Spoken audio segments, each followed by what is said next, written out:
I happen to be on my way to meet the super famous paleoanthropologist Daniel Lieberman in his office.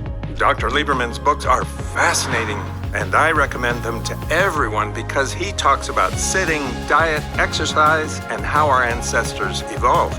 Other books I've read and loved by paleoanthropologists are Evolution's Bite, a story. All right, we have 10 miles on the docket today of easy running to shake the yuck out of our legs, get our bodies moving, the blood flowing, and get a start to our day. It's only 4 more days until the Long Beach Marathon and Half Marathon, and we're itching to race. The heat wave has moved on, and we're not going to get smashed by the heat wave as forecasted, so that's great news. Even better news is the start time of the races have been moved up 30 minutes. So although it's not going to be an intense heat wave, it's still going to be pretty warm, sunny, and exposed. So having an earlier start will be a giant help for everybody. All right, let's get this easy run on. Hey, Future MK here, just dropping in to ask a giant favor. Please like this video, help get it out to as many people as possible, and subscribe if you haven't done so already. It really helps out our channel a ton. Thank you so much. We love you.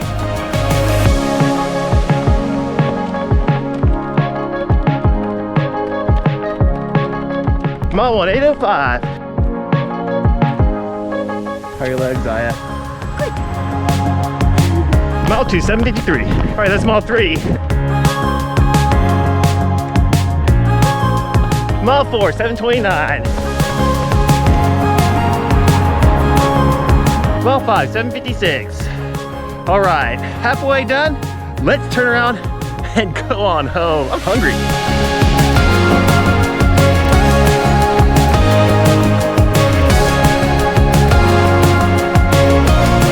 Mile 6, 7:31.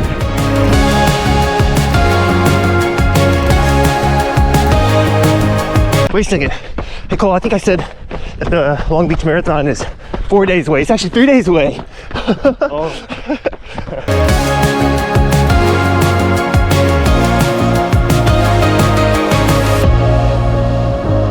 Mile 7, 7:57. Mile 8, 7:47. Mile 9, 7:34. Mile 10, 7:50. And this is where I say goodbye to my good friend Aya. Bye, have a good day, thank you. Bye.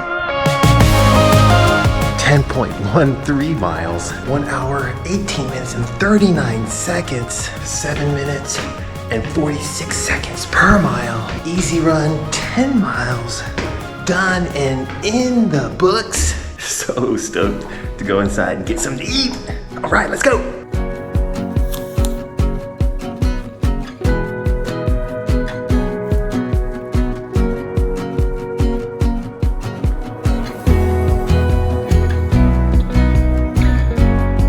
Can't wait till Saturday when at 9 a.m.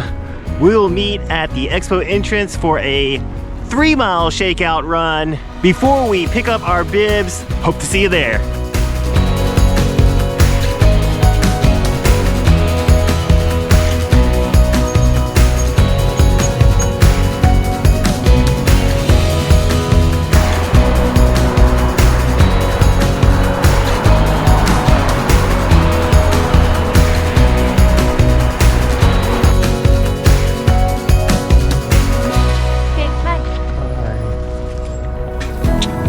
Love you. I love you.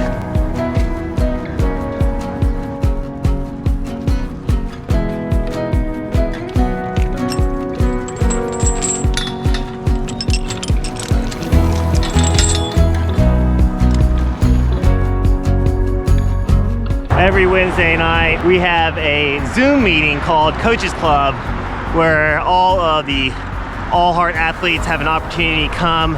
It's an optional meeting and share their highlight of the week or even some hurdle or obstacle or issue that they're facing. And it's a time when I can give some feedback and other All Heart athletes can also share their own experiences and help each other out as well. So we usually spend about 30 minutes going over individual highlights, and then afterwards we discuss a topic. This week the topic was race day gear, including all things except for race day shoes. But we ended up talking about half tights for about half an hour. I love my AHRC team. Only 3 more days till race day, and we are successfully making our way through race week with relatively low stress in terms of mental stress and also physical fatigue. And even though we're treating race day as a workout and we're not really experiencing a true taper, we have decreased the intensity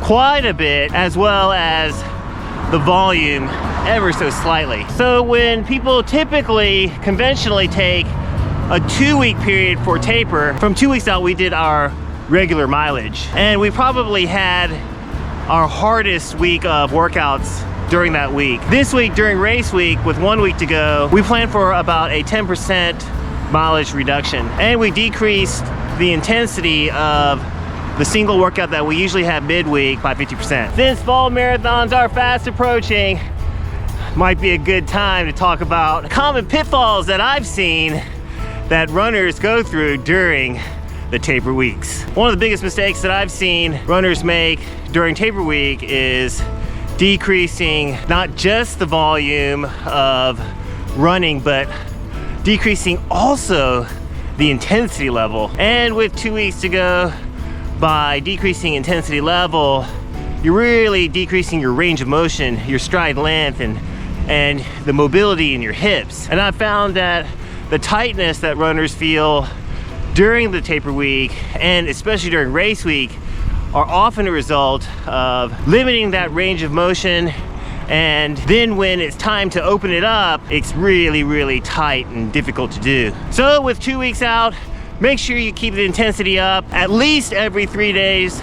There should be some type of faster running in the form of strides or intervals or tempo efforts, and at most at least 4 days. And during race week, it's really tough to include a lot of quality unless you're a really high level runner. So make sure you get your strides in, make sure you do your yoga and your mobility work so that you maintain your range of motion despite doing a lot of easy running and jogging. Another major pitfall that I've seen a lot of runners fall into the trap of is making a drastic change in diet during race week. Without any kind of practice, without any kind of regular routine, all of a sudden some people will go all protein or low carb or do some kind of method to try to cut weight at the beginning of the week, and then all of a sudden go high carb close to the race. And these drastic fluctuations, these drastic changes in diet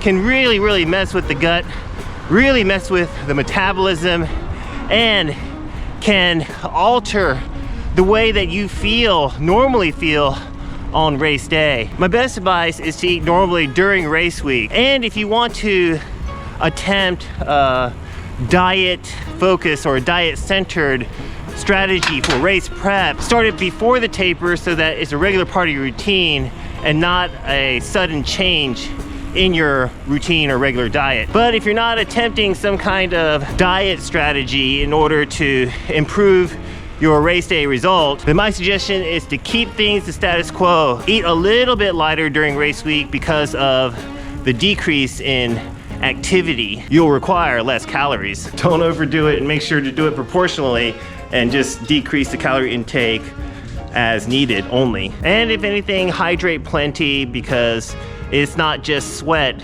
that you lose fluids through. You lose fluids through talking, through your breath, and through excretion because of antidiuretics. Carb up 2 days before the race. That's the day that is most important, and then eat as normally as possible on the day before the race. If you do want to make a change, then maybe go easier on the protein than normally if you regularly consume protein in a large amount on a regular basis. And if you're used to it and you can do it, then decrease the amount of fat in your diet, and that will also help to keep your gut light and healthy on race day. Do your best to avoid eating 12 hours before The gun goes off on race day morning. Make sure your last solid food is at least 12 hours before. If your blood sugar is a little low, then maybe take a little bit of calorie through liquid form or through some kind of fluid. And on the morning of the race, if you're not used to starting a race or starting a run fasted, and you normally take calories in the morning, don't forget it's a much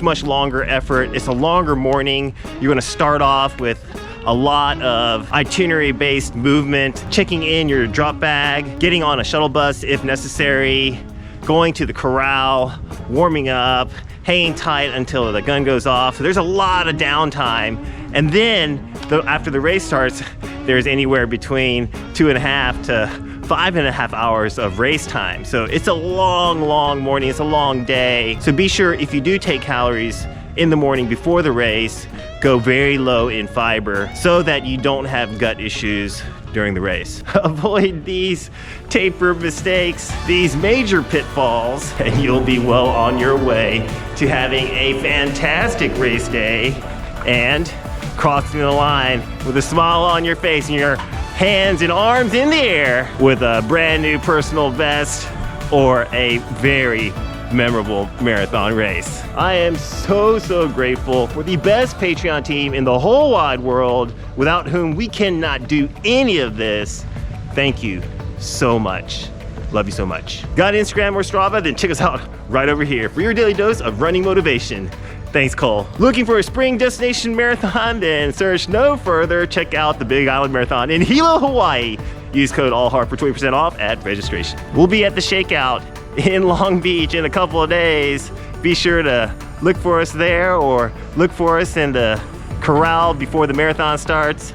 Haven will be ready to help guide the 350 group to their personal goals. I'm gonna go in and get me a little bit of extra nutrition, some dessert before I go shopping for the kids. I hope you have a great day and a meaningful run. We'll see you in the next one. All right, bye now.